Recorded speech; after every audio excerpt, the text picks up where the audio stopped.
और लीजिए, मंत्री जी पर जो है फूलों की बरसात हो रही है। ठीक वैसे ही फूलों की बरसात हो रही है जैसे करिश्मा तन्ना पर हुई। जी हाँ, करिश्मा तन्ना वरुण वगैरह के साथ 7 फेरे लेंगी 5 फरवरी को, यानी कल के दिन। और किस तरह उनकी हल्दी और संगीत की सेरेमनी हुई, आइए आपको दिखाते हैं।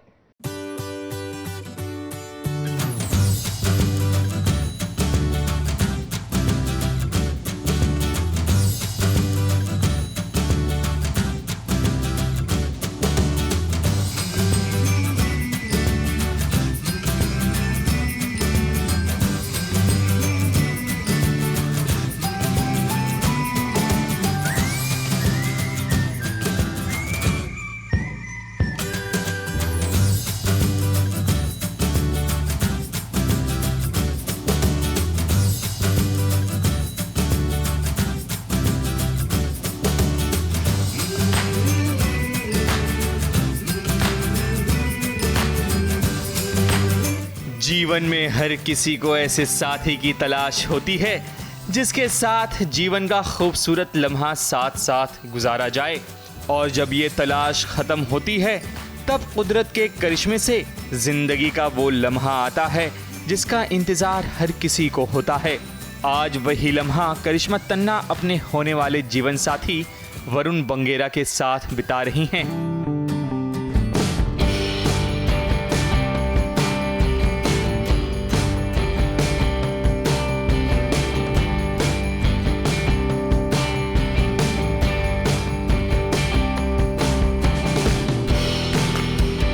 करिश्मा तन्ना बहुत जल्द शादी के पवित्र बंधन में बंधने वाली हैं। शादी तो 5 फरवरी को होगी, लेकिन शादी से पहले जो रस्में होती हैं उसे तो निभाना पड़ेगा ही। अब हल्दी की रस्म को देख लीजिए, जहां दोनों हमसफर साथ साथ हल्दी की रस्म अदा कर रहे हैं, एक दूसरे की आंखों में अपनी खुशियां देख रहे हैं। यही नहीं, हल्दी तो लगाने वालों ने लगा दी, लेकिन करिश्मा और वरुण का ये रोमांटिक अंदाज भी देख लीजिए, जो एक दूसरे को हल्दी लगाकर अपने रिलेशन को और भी हेल्दी बना रहे हैं।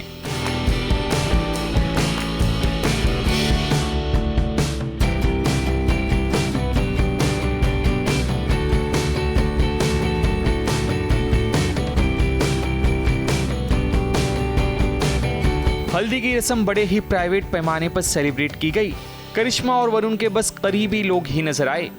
अब हल्दी तो हो गई और साथ इसके करिश्मा तन्ना को मुहूर्त की मेहंदी भी लग चुकी है। लेकिन मेहंदी के फंक्शन के साथ साथ शादी का सारा नजारा देखने को मिलेगा सिर्फ यहाँ और कहाँ।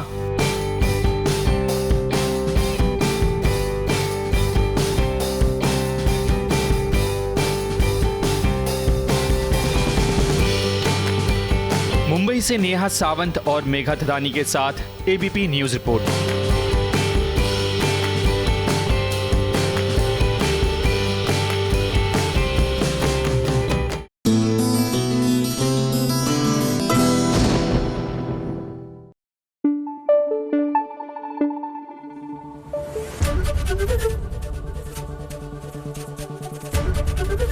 एबीपी न्यूज आपको रखे आगे। और चलिए अब सीधा सवाल करते हैं मंत्री जी से। मंत्री जी क्या आप गठबंधन की सरकार बनाएंगे जैसे शर्लिन ने?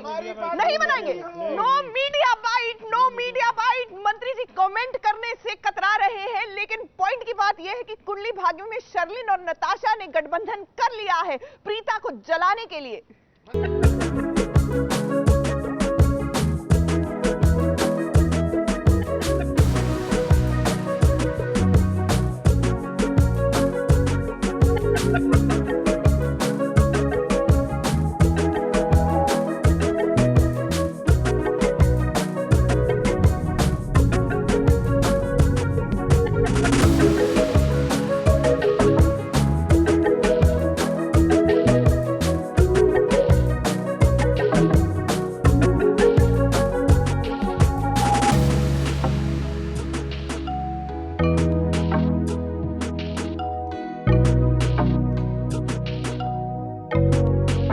खेल में तो खेल हो जाता है। साजिशें रचने वाला इंसान कोई भी मौका नहीं छोड़ता। वो अपनी चाल जरूर खेलता है ताकि सामने वाले को मात दे सके। कुछ इसी तरह का गेम नताशा खेल रही है वो करण के करीब आकर उसे रिझाना चाहती है ताकि प्रीता को जलन हो। It's a plan like how Natasha is trying to be with Karan, but I'm very sure कि Karan has become a good friend. तो ये dancing का chemistry तो है ही ऐसा ही कि Natasha likes being that you know like उसको attract करना ही है Karan को, she is really attracted to Karan. तो उसको chemistry तो दिखा for Natasha, like Natasha is trying to woo Karan, so yeah. Lohri के मौके पर घर वाले गेम खेलते हैं, तब शर्लिन के इशारे पर नताशा करण के साथ डांस करने की इच्छा जताती है, जिसे करण घर वालों के कहने पर कबूल भी कर लेता है। फिर क्या, नताशा अपना तमाशा दिखाना शुरू करती है, जिसका असर सीधे प्रीता पर होता है, क्योंकि ये दृश्य देखकर प्रीता को जलन होती है।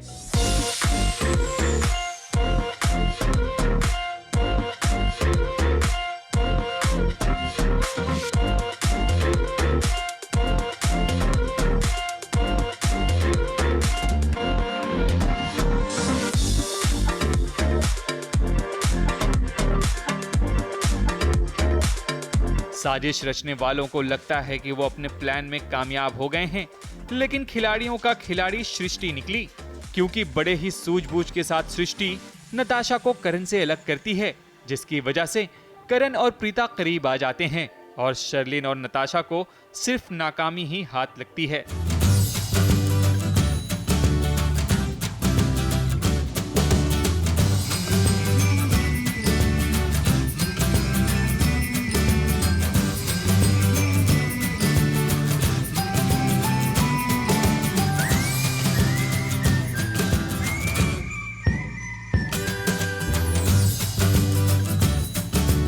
जैसे तैसे ये तमाशा तो खत्म होता है, तो वहीं पृथ्वी करण को चैलेंज करता है कि वो करण से पंजा लड़ाना चाहता है।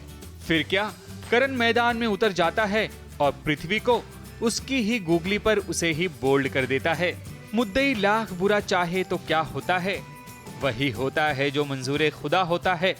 साजिश करने वाले तो करते ही रहते हैं, लेकिन उनके हिस्से में सिर्फ हार ही आती है। मुंबई से मेघा थदानी के साथ एबीपी न्यूज रिपोर्ट।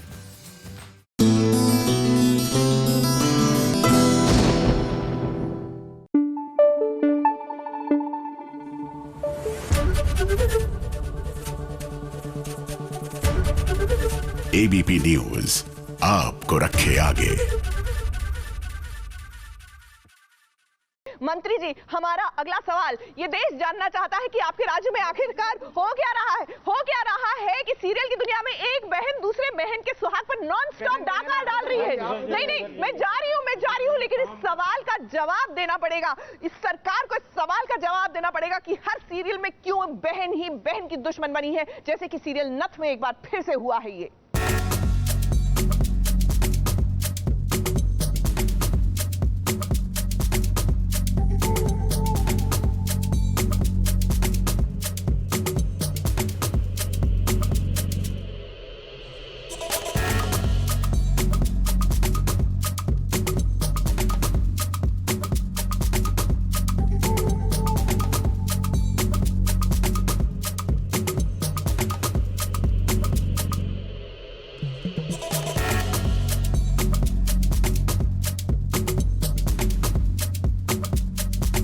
महुआ का जीना अब दुश्वार हो गया है। बहन ही बहन की जान की दुश्मन बन गई है।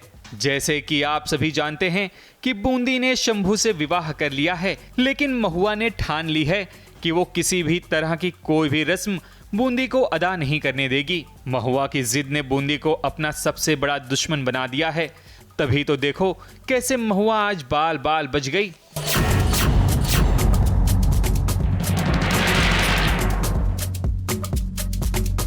तो वो पलंग भी काट देती है शंभू और बूंदी का। एंड यहाँ जो जिस पलंग पे महुआ जो है रेस्ट कर रही है, वहाँ पे घर वालों की प्लानिंग अलग चल रही है महुआ को मारने की, जो कि मुझे नहीं पता है, ऑडियंस को पता है।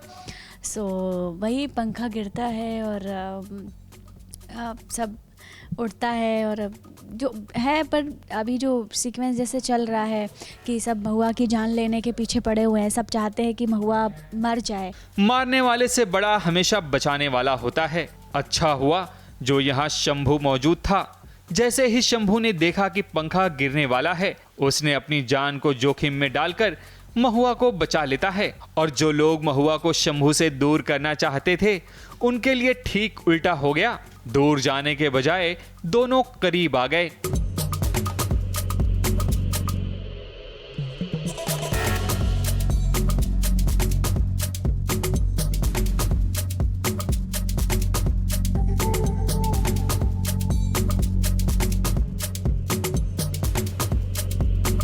चाल उन पे ही भारी पड़ गई घर वालों की, क्योंकि वो दोनों अलग करना चाहते हैं, और जबकि उन्हीं की वजह से जो पंखा गिरा है उसकी वजह से महुआ और शंभू थोड़े करीब आए एक दूसरे के। लेकिन यहाँ मजे की बात यह है कि सिर्फ पंखा गिरने से भला गद्दे से इतनी रुई कैसे निकल सकती है, मानो ये रुई नहीं बल्कि बर्फबारी हो रही हो।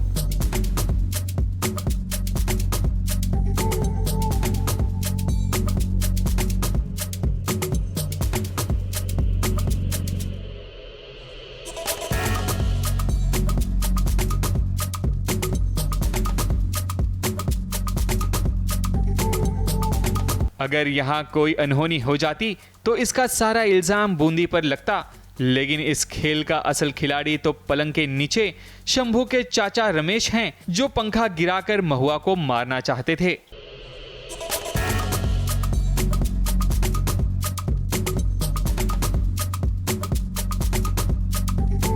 मुंबई से नेहा सावंत के साथ ABP news report.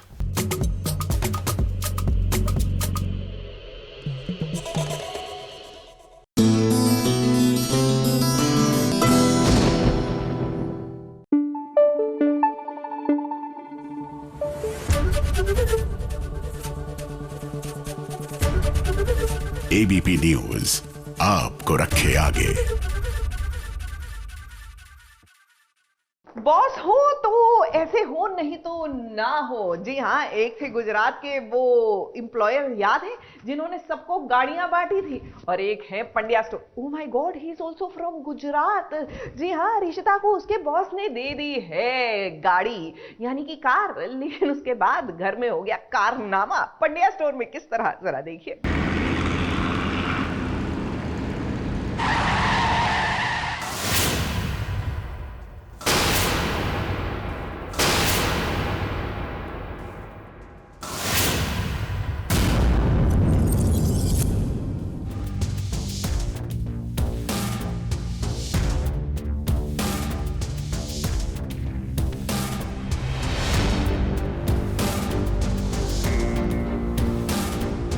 Pandya store की डोर मानो परेशानियों ने थाम रखी हो।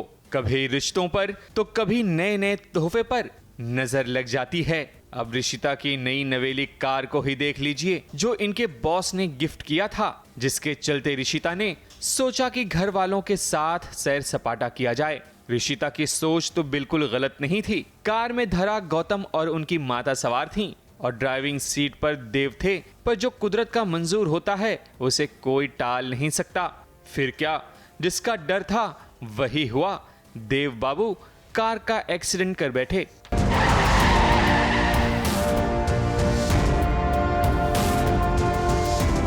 कुछ हुआ हमारे देव की वजह से, क्योंकि देव ड्राइविंग में इतने एक्सपर्ट है, और उन्होंने क्या कर दिया, क्या करने जा रहे थे और क्या हो गया। ओवर कॉन्फिडेंस कहते हैं इसे।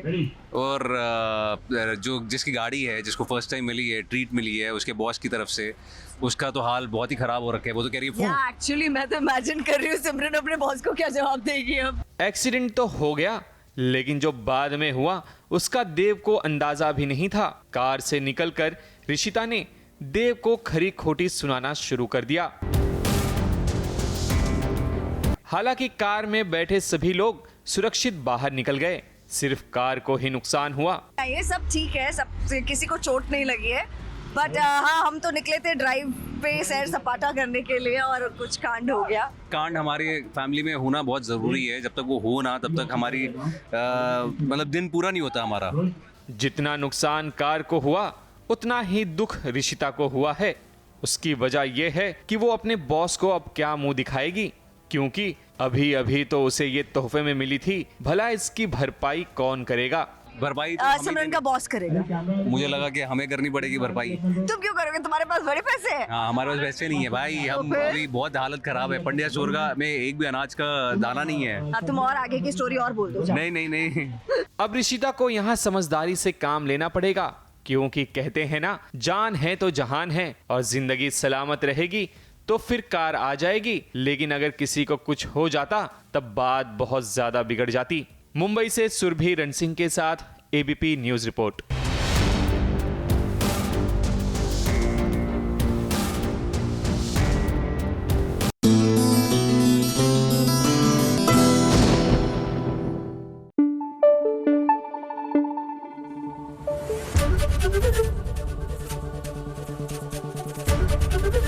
एबीपी न्यूज आपको रखे आगे।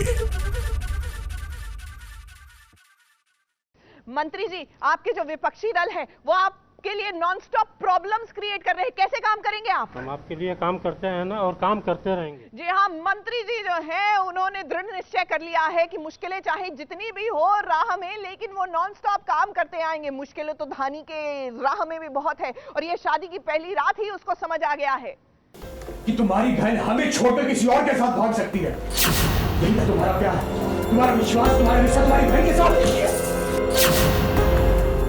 अगर नहीं माना होता ना तुमने, तो आज शशि जी की जगह तुम यहां नहीं होती। अगर ये मुंह दिखाई का रसम नहीं होगा धानी मीडिया का, तो हमारा बड़ा मुंह देखेगा सब। कभी कभी सब कुछ जानते हुए भी इंसान चुप रहता है। वो चाह कर भी कुछ नहीं कर सकता, क्योंकि हालात इस कदर बदल जाते हैं कि समझ नहीं आता कि वो क्या करे। ठीक यही हाल धानी महसूस कर रही है शादी के जोड़े में। लेकिन जब से धानी दुल्हन बनी है, ये तो मुस्कुराना ही भूल गई है। तुम्हारी बहन के कमरे में तुम चली आओगी तो रूप तुम्हारा हो जाएगा। हाँ?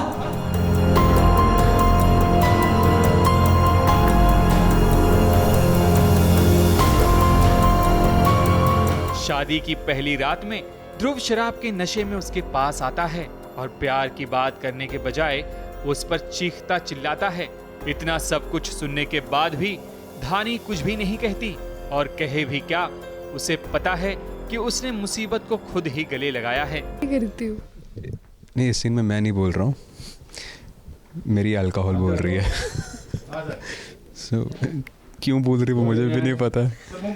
ठीक है, एक तरफ से इंसान को खुश हो जाना चाहिए कि शादी हो गई, लेकिन हाँ, गलत इंसान से शादी होगी उस चीज़ का दुख है। तो वो गलत इंसान का अगर कुछ कहना चाहे शादी के बारे में तो प्लीज़ आप बताइए। गलत इंसान के साथ ही बहुत गलत हो गया है।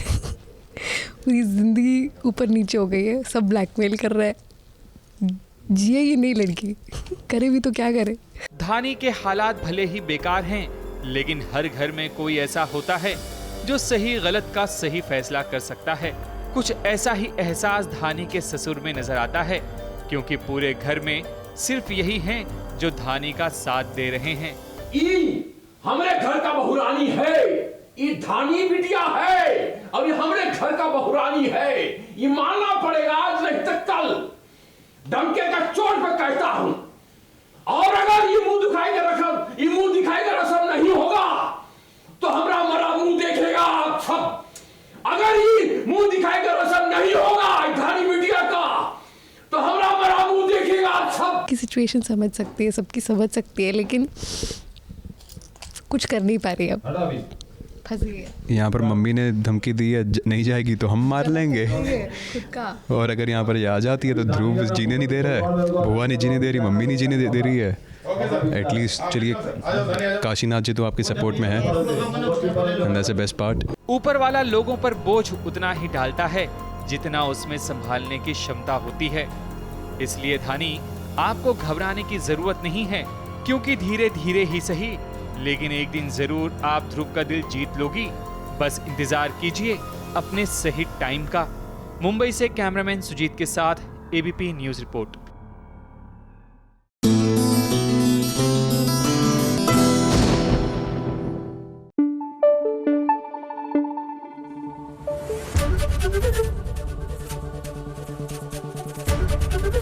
एबीपी न्यूज आपको रखे आगे।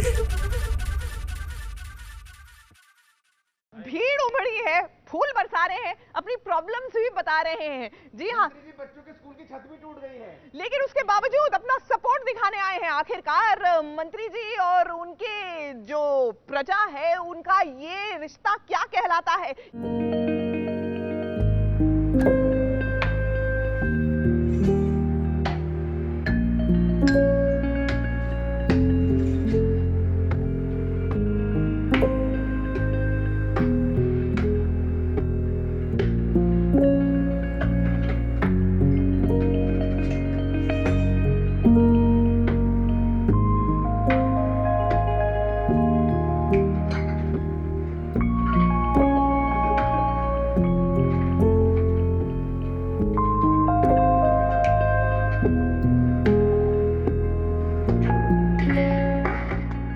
इश्क की आग जब दोनों तरफ बराबर की लगी होती है तभी तो वो इश्क जमाने में मिसाल कायम करता है। आखिर अनारकली के लिए ही तो शहजादे सलीम ने सल्तनत से बगावत की थी। आज वही हाल अभिमन्यु का हो गया है, क्योंकि आज अभिमन्यु अपने पिता के सामने अक्षरा के लिए लड़ रहा है और उसने हॉस्पिटल से रिजाइन भी कर दिया है। जी आप मेरे गुरु हैं, जो सीखा है आपसे सीखा है, आपका आशीर्वाद लेके मैं डॉक्टर बना हूं। आपके पैर छूकर मैंने बिरला हॉस्पिटल ज्वाइन किया था। आज आपके पैर छूकर मैं बिरला हॉस्पिटल छोड़ रहा हूं। नहीं होता मुझसे और मुझे नई शुरुआत करनी है, नहीं करना मुझे ये सब। जब से अक्षरा ने हॉस्पिटल से रिजाइन किया है तब से अभिमन्यु खुद को अकेला महसूस कर रहा है और उसने भी वही किया जो अक्षरा ने किया था। तभी तो आज अभिमन्यु ने सबके सामने कबूल कर लिया है कि वो बिरला हॉस्पिटल में काम नहीं कर सकता, क्योंकि उसे अब अक्षरा के सिवा कोई नजर नहीं आता। उसे बस अपनी जिंदगी में अक्षरा चाहिए। धमकी नहीं दे रहा हूँ, रेजिग्नेशन है। वजह बता देता हूँ, लिख लेना वजह है आप। जिसकी बेइज्जती के किस्से आप इतने मजे से सुना रहे हैं ना, आप जानते हैं ना वो मेरी कौन है, मेरी जिंदगी में उसकी क्या अहमियत है। अभिमन्यु और अक्षरा को अब कोई अलग नहीं कर सकता, क्योंकि इन दोनों का प्यार अब परवान चढ़ चुका है। इन दोनों के बीच अगर कोई आने की कोशिश करेगा तो अभिमन्यु उन्हें नहीं आने देगा, क्योंकि उसकी ताकत उसका परिवार नहीं बल्कि अक्षरा है। ABP news report.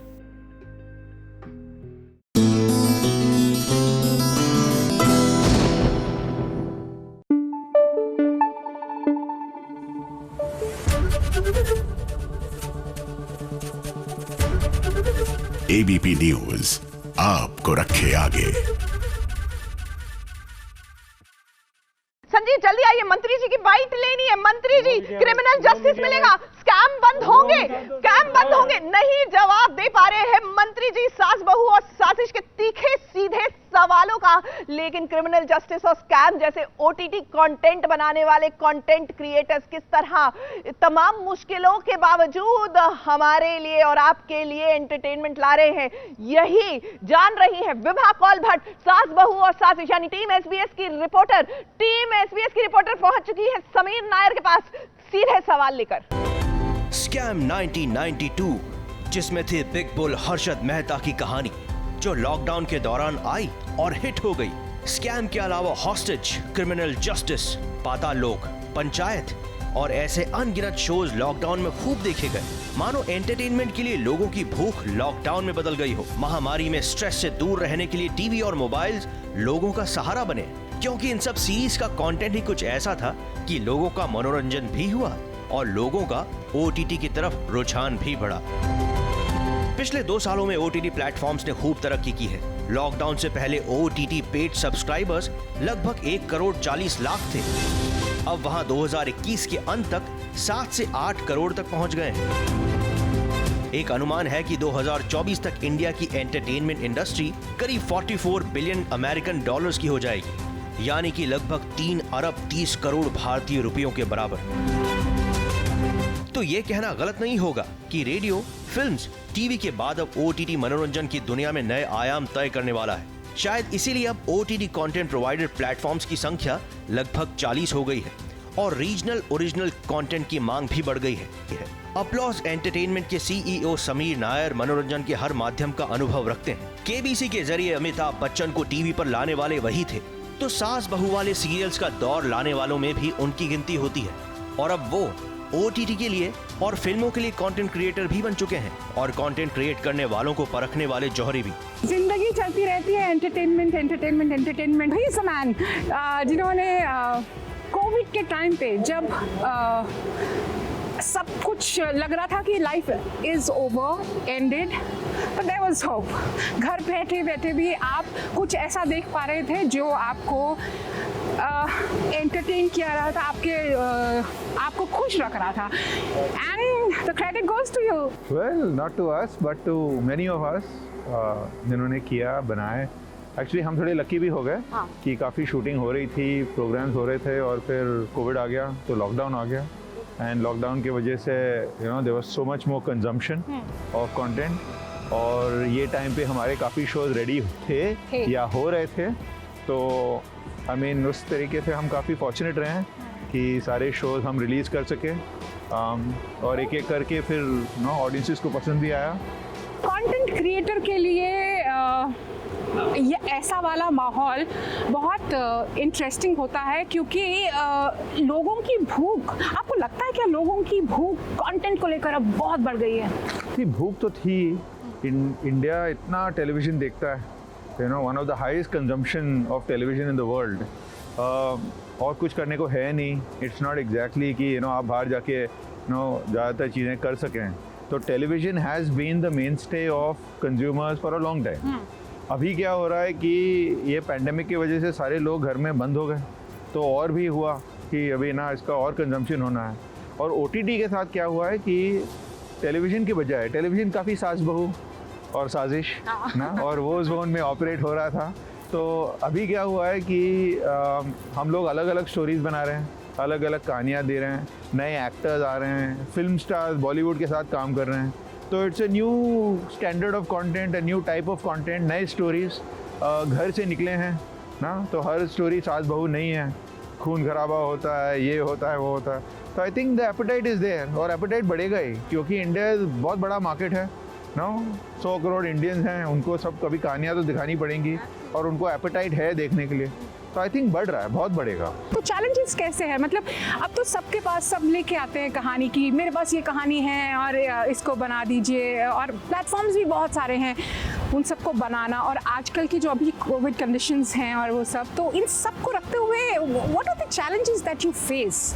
की चैलेंज तो यही है कि आइडिया तो सबके पास है and in fact all ideas are good ideas. ऐसा कोई बैड आइडिया तो होता नहीं है। तो the key challenge is in the execution कि बोलने में और बनाने में बहुत फ़र्क है। तो that process of writing, casting, production, shooting, सबसे इम्पोर्टेंट आपके लिए कौन सा है? वो मतलब राइटिंग, सबसे पहले क्या है? राइटिंग, वही राइटिंग। अगर ठीक से लिखा है तो शायद ठीक बन जाएगा। अगर बुरी तरह लिखा है तो कितना भी शूटिंग कर लो, क्या भी कास्टिंग कर लो, वो कुछ होने नहीं वाला। तो I think writing is key, but it's a process, it takes time and things go wrong. कभी कभी बनाते बनाते ये डिसाइड होता है कि लिख लिया है पर अभी मज़ा नहीं आ रहा है। और कभी कभी तो एनवायरनमेंट, मतलब जैसे आपकी इमेजिन की जर्नी अगर देखिए तो एनवायरनमेंट कुछ वैसा हो गया था कि कंटेंट सही भी होता, जैसे रामायण, हाँ, जो मतलब रामायण की कहानी थी उस टाइम पे बहुत सब कुछ चल रहा था, तो मे बी क्या हर चीज फिट होनी चाहिए ताकि वो एक पूरा कॉम्बिनेशन सही बने। वो कभी कभी अभी देखिए स्कैम जो है, इट्स नॉट लाइक बाकी के शोज जो हमने बनाए हैं आर एनी बेटर और वर्स। इट्स नॉट लाइक हमने बोला कि ये सब ठीक नहीं बनाएंगे, बट स्कैम जो है it's a unique show, everything came together in it and the audience also liked it, so it's one of those things. Otherwise बनाते you didn't have a star also, मतलब कि ऐसे nobody, and in fact originally when we had picked up that story the sense was 30-year-old कहानी कौन है आज के तारीख में, क्यों कौन जानता है, who knows, आज के ऑडियंस यंग ऑडियंस है, यंग ऑडियंस को पता है हर्षद मेहता कौन है। there are so many questions. Then later when we cast Prateek Gandhi, Ansel was really convinced and हम लोगों ने बोला चलो let's do it, but this question came up, who is this Prateek Gandhi, like ये कैसे गुजराती एक्टर को ले लिया कर लिया। So scam had many things that would have been by normal formula गलत, कि ऐसे कौन करता है, कोई प्रॉपर हीरो ले लो, ये कर लो, वो कर लो, इस पे करो, मॉडर्न स्टोरी बनाओ, बट फाइनली जब when it works then it works। क्या गाइडलाइंस हर एक चीज़ की? कभी कहते हैं ना कि अरे टीवी पे ये चलेगा मगर इस पे नहीं चलेगा, उस पे भी रिसर्च होता है जब आप करते हो, और किस तरह का रिसर्च होता है? होता है एक्चुअली लॉट ऑफ दिस ना काफ़ी सिंपल है, इतना भी कॉम्प्लिकेटेड है नहीं। टीवी फ्रॉम 2000 जब हमने केबीसी और फिर क्योंकि कहानी किया, तो TV went in one direction, तो वो बड़ा specially for fiction TV became सास बहू, एंड इवन आज तक 21 ईयर्स लेटर इट इज सास बहू, मीन्स घूम घाम के वही चल रहा है, रियलिटी शोज वैसे ही चल रहे हैं। तो the opportunity to tell this kind of stories जैसे कि हम बना रहे हैं, जो हम लोग बुलाते हैं प्रीमियम ड्रामा सीरीज या सिनेमैटिक टेलीविजन, हम लोग ने थोड़ा सा किया था स्टार वन के टाइम पे, राइट? अगर आपको स्टार वन याद है तो there was remakes, there was Hotel Kingston, there was Guns and Roses, we did some of those. पर उसके बाद फिर टीवी वेंट बैक इनटू सास बहू across, so all over the country TV is that way. So जब streaming आया तो the opportunity was कि ऐसी कहानियाँ बताओ विच इज़ ना थोड़ा एलिवेटेड, यू नो, दैट थोड़ा अलग हो सकता है, एंड दैट्स द अपॉर्चुनिटी। तो when we do any of the shows we are looking कि देयर आर ब्रॉडली ना थोड़े यूनिवर्सल जॉनर्स हैं। लोग people like to say India अलग है, इंडिया अलग कुछ नहीं है, कंज्यूमर्स भी यूनिवर्सल होते हैं, यू नो। सो जैसे कहते हैं कि सबको रोमांस पसंद है, ट्रेजेडी सबकी लाइफ में होता है, you no, loss of a loved one, सबको रोना आएगा, राइट? ऐसा कोई यूनिक नहीं है, हम लोग कहते हैं अरे ये बहुत अलग है। So I think lot of stories are similar, lot of genres are similar and audiences like that, audiences like crime। ये नहीं है कि स्टोरी क्या है, आप स्टोरी बोल कैसे रहे हैं। हमेशा ऐसा डर होता है कि रेडियो जब था तो टीवी आ गया, ओह रेडियो तो ख़त्म हो गया, टीवी आ गया, उसके बाद डिजिटल आ गया तो डिजिटल तो ख़त्म हो गया, ये ख़त्म हो गया, ये ख़त्म हो गया। क्या आपको लगता है, आप like you seen it all, क्या आपको लगता है कि किसी के आ जाने से कोई दूसरी चीज़ हट जाती है या क्या होता है? कुछ होता नहीं है एक्चुअली ना, हम लोग सब एक वो ओवरलैपिंग ऑडियंस हैं, ओवरलैपिंग वर्ल्ड में रहते हैं। तो जब टीवी आया तो लोगों को सोचा कि थिएटर बंद हो जाएंगे, ये 100 ईयर्स अगो की बात है, कुछ हुआ नहीं। फिर जब टीवी बड़ा हुआ तो VCR आया, तो VCR जब आया था तो लोगों ने सोचा था कि टीवी बंद, है ना। फिर अभी ये इंटरनेट आया है तो लोगों ने सोचा कि अभी प्रिंट बंद हो जाएगा। वो सब होता नहीं है, सब कुछ चलते रहता है, but as it goes along एक चीज़ ज़रूर होता है कि ऑडियंस का कंजम्पशन पैटर्न चेंज होता है। जैसे कि अभी I am still reading newspapers, तो मैं सुबह उठता हूँ, मेरे घर में पेपर आता है और मैं पेपर पढ़ता हूँ, बट मेरा बेटा नहीं करता। हाँ, उसके घर में पेपर नहीं आता है, उसको जो कुछ भी न्यूज़ चाहिए उसको इंटरनेट से मिल जाता है। आप क्या देखते हैं सबसे ज़्यादा? आप like what kind of things do you would like to watch on TV? I watch all these series that come out on all the Netflix, Amazon, Hotstar, all of that. I watch a lot of documentaries. I like documentaries, so I watch a lot of that, which is not a entertainment thing. Pictures देख लेते हैं, पुष्पा देखा मैंने, that had to be seen। सब लोग इतना बात करे तो मैंने बोला देख ही लें यार, तो दैट वाज गुड फन। हम लोग कोरियन प्रोग्राम देख रहे हैं, स्पेनिश प्रोग्राम देख रहे हैं, तो कोरियन बहुत देख रहे हैं। तो जो अगर वो देख रहे हैं और सबटाइटल्स के साथ देख रहे हैं या डबिंग के साथ देख रहे हैं, तो फिर हम इंडियन भी देख लेंगे, क्यों देख ही लें। फिर अगर देख ही रहे हैं तो फिर ऐसे क्यों कहें कि हम स्पेनिश देखेंगे पर तेलुगु नहीं, देख ही लें। तो I think the future is that single platform है, सारा कंटेंट आएगा, ग्लोबल ऑडियंस होगा, and it will give an opportunity for us to also show our content to the world, even as we consume world का content. हमेशा ये blame डाला जाता है कि अरे दर्शक को तो बस यही पसंद है, वो यही देखेगा, उसको यही सर्व करो। गलती किसकी होती है? गलती है नहीं, अभी क्या है कि आई टेल यू कि जो टीवी बिजनेस था इट वाज फिर भी rating dependent. The TV business में फाइनली एक मास ऑडियंस को देखना है, आपको रेटिंग आने हैं तो फिर हिट होगा फ्लॉप होगा। अभी स्ट्रीमर के साथ क्या है कि it's a subscription business, it's a smaller audience, mass of niches. गलती तो किसी की नहीं है। इट इज़ ट्रू कि यू नो कहते हैं, इंग्लिश में कहावत है, in order to have great cinema you need great audiences, and in order to have great audiences you need great cinema. So वो एक सर्किल है, विशियस सर्किल है या वर्चुअस सर्किल है। But the important thing is that हम लोग कभी कभी हमारा जो ओपिनियन है, हमारा जो लेंस है, हम दूसरों पे डालते हैं, हम ऑडियंसेस पे डालते हैं, which is wrong, right? So just because we like something which is more intellectual or more classy, we look down upon a massy product, which is not right, right? तो हमने KBC भी बनाया और हमने क्यों की साथ भी कभी, और दोनों चले, right? दोनों चले, they are like chalk and cheese, totally different. So I think smart creator के लिए it is an equal part giving the audience what they want, and in equal part आप audience को अलग चीज़ें दिखाओ, रिस्क लो, यू नो, अलग कहानियाँ बताओ, अलग सोच बताओ, it is responsibility. So I think creators को दोनों रिस्पॉन्सिबिलिटीज हैं. A young generation, like we are a young country, तो young audience के लिए content create करने में या traditional जो हमारी ये है audience है उसको उसके लिए content create करने में बहुत ज़्यादा लाइक आई मीन उस पर बहुत ज़्यादा वर्क करना पड़ता है या बेसिक सेंटिमेंट दोनों के ही सेम होता है? I think it's the same thing. अभी आप देखो पुष्पा ही पिक्चर है तो रिलीज हुई है, half the audience, it's a super hit, everyone likes it, young and old. एक तरीके से देखो तो ये तो हिंदी मूवीज ऑफ 80s की जैसे फॉर्मुलिक पिक्चर है, you know, misogynistic, patriarchal, all of that stuff. But on the other hand it's been made, it's a hit, people love it. I think again ये जो बोलते हैं ना यंग ऑडियंस, सवाल ये होता है कौन सा young audience, right? Bombay Malabar Hill का young audience is different from Lucknow का यंग ऑडियंस, राइट? बिहार का young audience. There are different problems for different people, right? आप गांव खेड़े में जाओ तो अभी तक वहाँ पे कास्ट डिफरेंसेस हैं, अनएम्प्लॉयमेंट की इश्यूज हैं. अब you come to a big urban centre, Bombay जैसे अर्बन सेंटर में आओ तो यहाँ पे इतना जात बात की बात नहीं होती है, तो everyone is working. So I think there is many audiences. India is 1.2 billion people with many audiences. The trick for a creator, for people like us, is to find enough of a large number of audience to tell one story. So there is no one size fits all. I can't say कि मैं कहानी बनाऊंगा जो सारे young लोगों को पसंद आएगा, नहीं होगा. यंग स्टोरी यंग लोग को पसंद नहीं आएगा. So it's शायद कुछ और, हाँ कुछ और पसंद है. And it is not कि अगर उनको कुछ और पसंद आए कि I was right and they were wrong.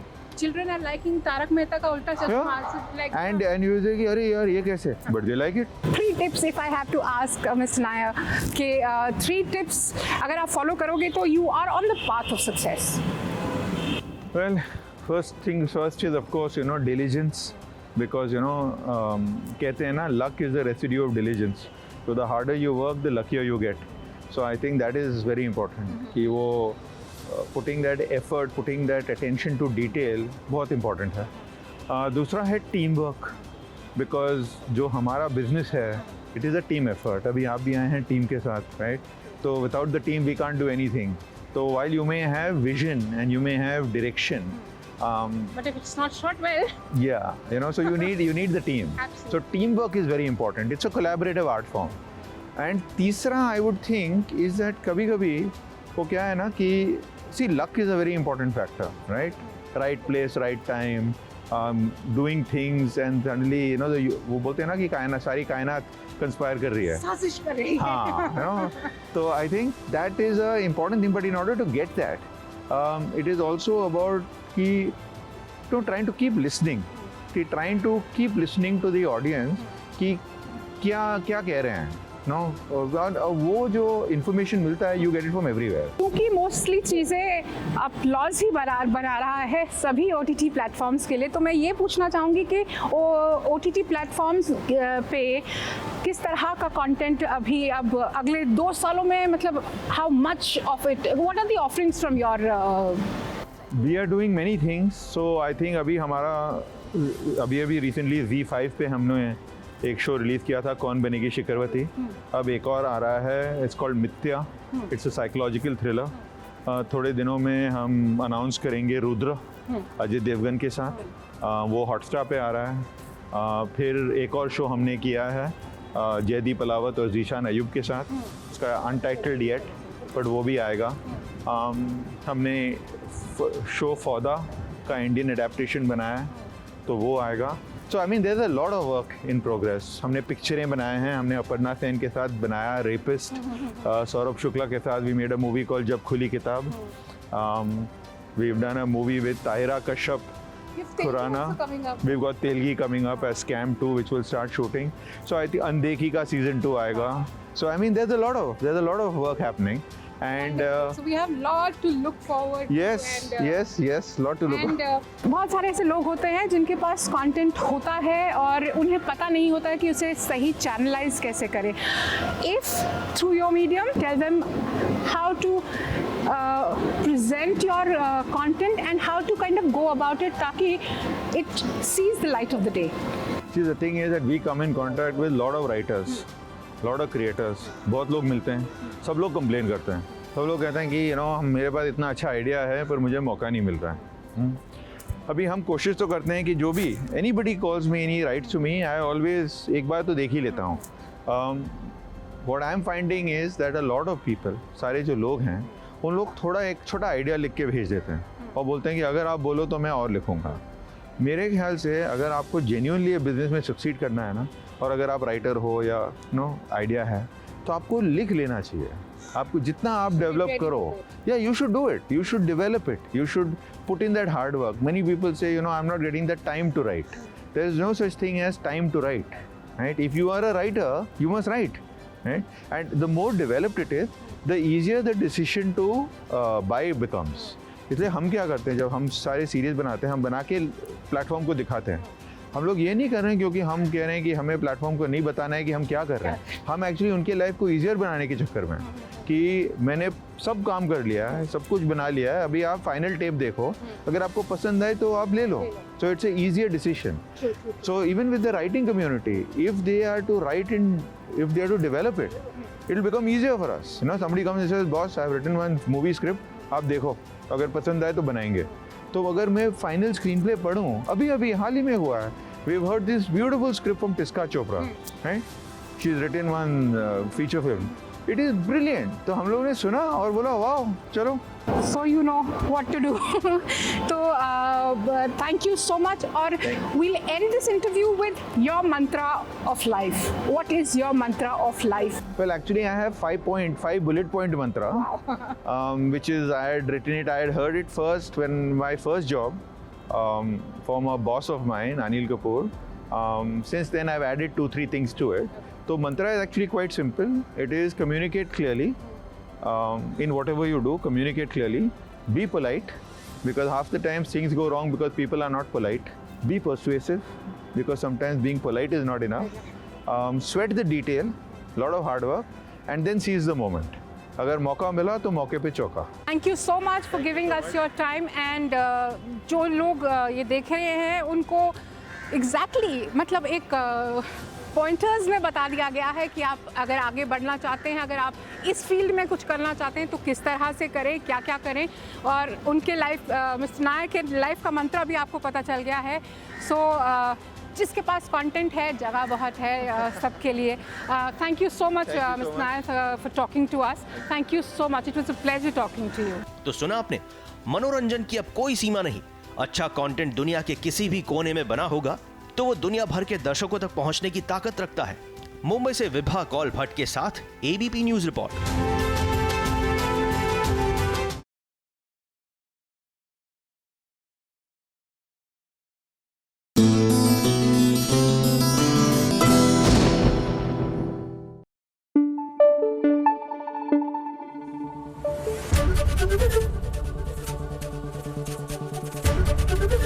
ABP news आपको रखे आगे.